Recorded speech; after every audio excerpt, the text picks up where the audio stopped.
Несколько костюмов на столе, увесистый манекен и вход в темное помещение, из которого валит дым.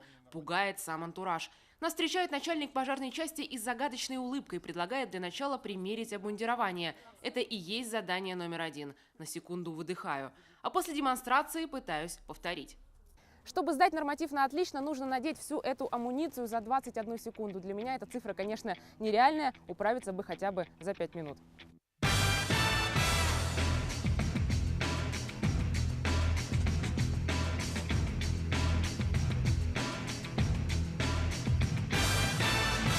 Подшлемники надевать не стала. Итого 2 минуты 13 секунд. В компании мужчин я оказалась не последняя, при том, что размер, мягко говоря, не подошел. Но радоваться было рано. Позже окажется, я допустила большую ошибку, надев боевку прямо на свою куртку. А пока на свежем воздухе ничего не предвещает беды. Задача номер 2 – занять место в пожарной машине. Дверь закрывай. Как это сделать? Следующий пункт – работа с пожарным рукавом. Наполненный водой такой весит около 70 килограммов. Увеличиваем напор. Еще немного. Держишь нормально? Да. Держи. Держу.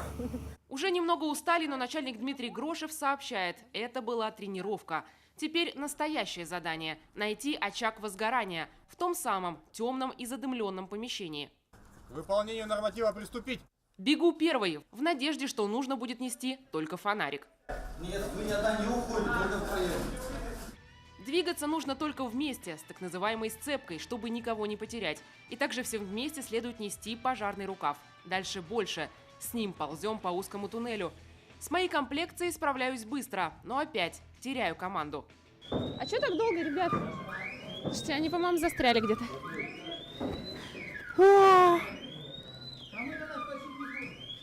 Мне можно выжимать уже все.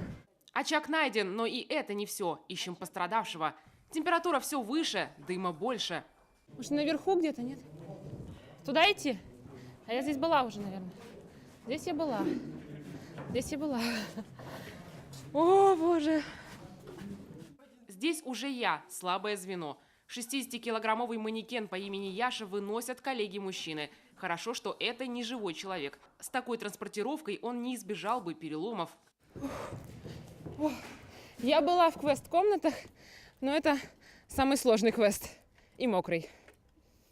Оценка новобранцам-журналистам удовлетворительна, и то с большой натяжкой. Но наш квест длился меньше часа. Как же работают пожарные? Супергерои, не иначе. Каждый пожарный проходит специальное обучение вначале, потом он проходит практику в части. Он не подготовлен, не бросит в огонь сразу. Квалификационное обязательное здоровье должно быть. Категория А – прохождение армии, прохождение внутренних экзаменов, чтобы допустили работу в аппаратах. Ну, максимум веса, который вы на себе носили. Он на площади сейчас машину таскал, не видели? Видели? 2,5 тонны, да. Оказалось, это не просто игра, а специальная программа для подготовки дымозащитников. Раз в квартал спасатели проходят обучение в такой теплодымокамере. Школьников мы сюда не допускаем, журналистов это крайний и редкий случай. Решили поиздеваться, да? Нет. Просто показать, опять же, специфику работы для того, чтобы обыватели знали, как пожарные работают на пожаре. Ну, в принципе, этот квест был предназначен для того, чтобы показать, как проводится подготовка пожарных. Подготовка пожарных, в первую очередь, газодымозащитников, тех бойцов, которые в дыму, в средствах индивидуальной защиты, в условиях низкой видимости, высокой температуры. Такие учения для журналистов огнеборцы устраивают ежегодно, чтобы они лично могли испытать, что такое гражданская оборона, а полученный опыт донести до зрителей. Для меня он тоже оказался полезным. Все-таки это уверенность в завтрашнем дне. Таисия Жакова, Артем Соколов, телеканал Юрган, Сыктывкар.